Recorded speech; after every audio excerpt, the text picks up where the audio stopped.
Welcome to Claude Code Day to Day. This is part 1 of 19, and it is the part the rest of the guide rests on. Most guides to Claude Code start with a list of commands. They get you working in 10 minutes and leave you stuck there.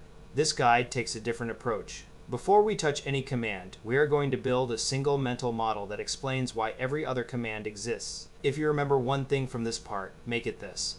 Every other technique in the guide is a way to manage what Claude can see at any given moment. Open any guide to Claude Code and it starts the same way. Install the CLI, type Claude, here is /help. Here are some prompt patterns. That gets you working, and it also gets you stuck. Knowing more commands does not make you better. The developers who actually compound their productivity week over week have built a mental model of what the agent is doing under the hood. They use it to decide which lever to pull when something feels wrong. That model has one central idea.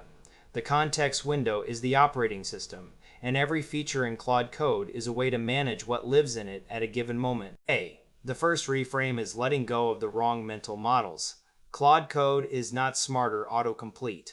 Autocomplete suggests the next token. Claude Code reasons about your code base, decides on a plan, and executes it across multiple files using a real terminal.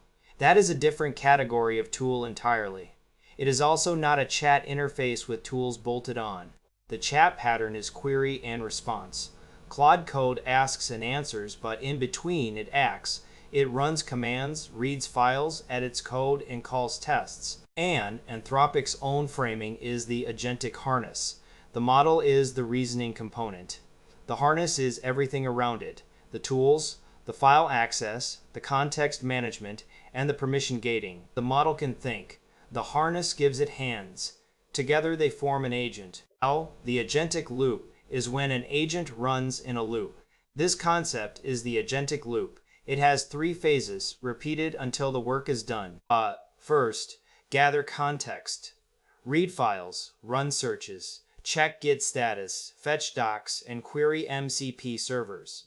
Second, take action. Edit files, run commands, and create artifacts. Third, verify results. Run tests, check the output, look at the diff, and confirm the change did what was intended. These phases blend. One bug fix might cycle through all 3 half a dozen times before the agent decides it is finished.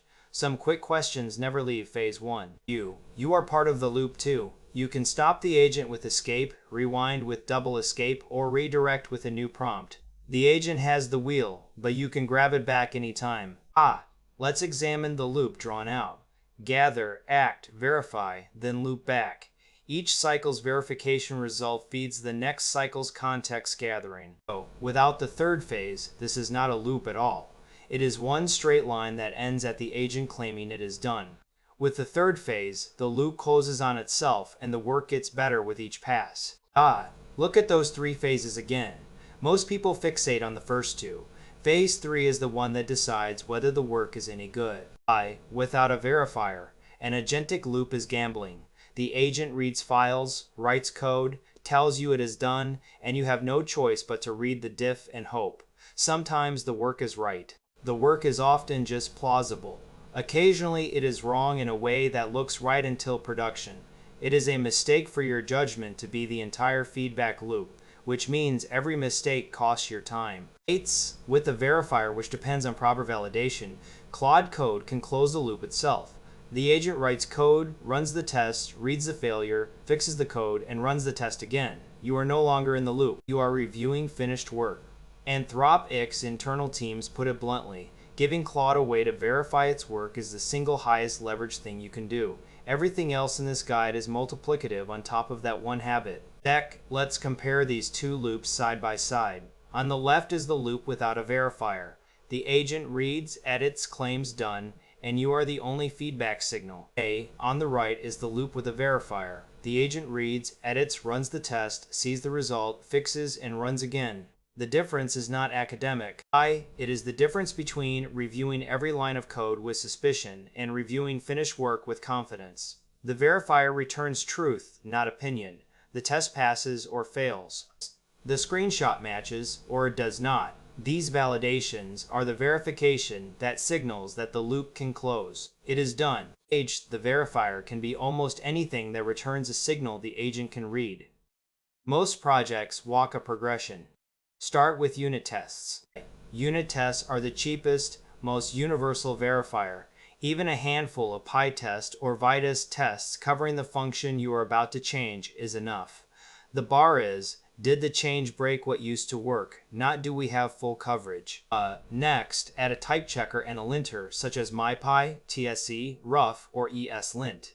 These are fast, cheap, and they catch a different class of mistake than tests do.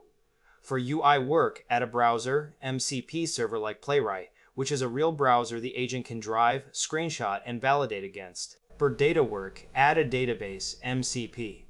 The cheapest version of all of it is one sentence at the end of every prompt, then run the test and tell me if anything broke. This single discipline of adding verification gets you most of the way there. Skip it, and you have turned an agent back into a chatbot. Now we get to the most important concept in the whole guide. The context window is the agent's working memory for a single session. Everything Claude knows about your current task lives in one bounded buffer that gets sent with every model call. That includes your prompts, the files it has read, the commands it has run, the output of those commands, the rules it has loaded, the skills it has access to, and its own previous responses. When the buffer fills up, performance degrades. When it overflows, the harness summarizes older content to make room for new content, and some detail is inevitably lost. This is why your AI coding agent forgets things. It is not a flaw. It is the design. The buffer is finite, so something has to give. Claude Code needs enough room to think. If you crowd the context, Claude Code could literally run out of room to think as it uses thinking tokens. It is important that you use proper context, hygiene, dia. When you open a fresh Claude Code session, before you type anything, Claude Code has already used roughly 8,000 tokens. Let's cover what those tokens are and where they went. The system prompt loads first, about 4,200 tokens of core instructions for behavior and tool use. Then comes auto memory, about 680 tokens from your memory.md file, with the agent's notes to itself from previous sessions. Environment info adds a few hundred tokens. MCP, tool names, skill descriptions, and your global and project Claude.md rounded out. Consider, you have 1 million tokens with an Opus session, then you have 992,000 tokens left. But if you only have Pro, you start with 200,000 token, then you have 192,000. Different ballparks with the same principle. Budget the rest carefully. Let's visualize the context window as a mind map. On the left are the startup layers, system prompt, memory, rules, skill descriptions, and MCP tool names. On the right are the per turn layers, your prompts, file reads, tool calls, command outputs, and the agent's responses. Everything in this picture rides along on every model call, which is what makes the window fill faster than you expect. Each branch is something you can manage. This is the punchline of the whole chapter. Note. Every interaction piles on more. Watch what happens when you ask Claude to fix an auth bug. Your prompt is tiny, about 45 tokens. Then Claude reads auth.ts, 2,400 tokens. It follows imports into tokens.ts, 1,100 more. Next, a path scoped rule autoloads, 380 tokens. It reads middleware and the test file. Then a post tool use hook fires. The full npm test output lands in context. Claude writes a summary. This single turn added roughly 9,000 tokens. Most of it is invisible. The terminal shows read auth.ts as a one-liner. Claude has the whole file. At 200,000 tokens, 10 turns gets you to half your window. H1. At 1 million, you can do 50 before halfway. But real sessions with research, dead ends, and rereads easily produce that many over an afternoon. It is also important to have a clean context with just what you need to do your current task. It is not only the amount, it is the salience of the context. When you suspect context is the problem, the command is /context. It shows everything currently in the window, broken down by category. The categories include system prompt, memory files, skills, MCP tools, and conversation messages. Note, each category has a token count and a percentage. The first time you run /context on a long session, you will see something specific that surprises you. Maybe a hook is dumping huge output every turn. Maybe a Claude.md you added has grown to 400 lines. Maybe a single early file read accounts for 20% of your window.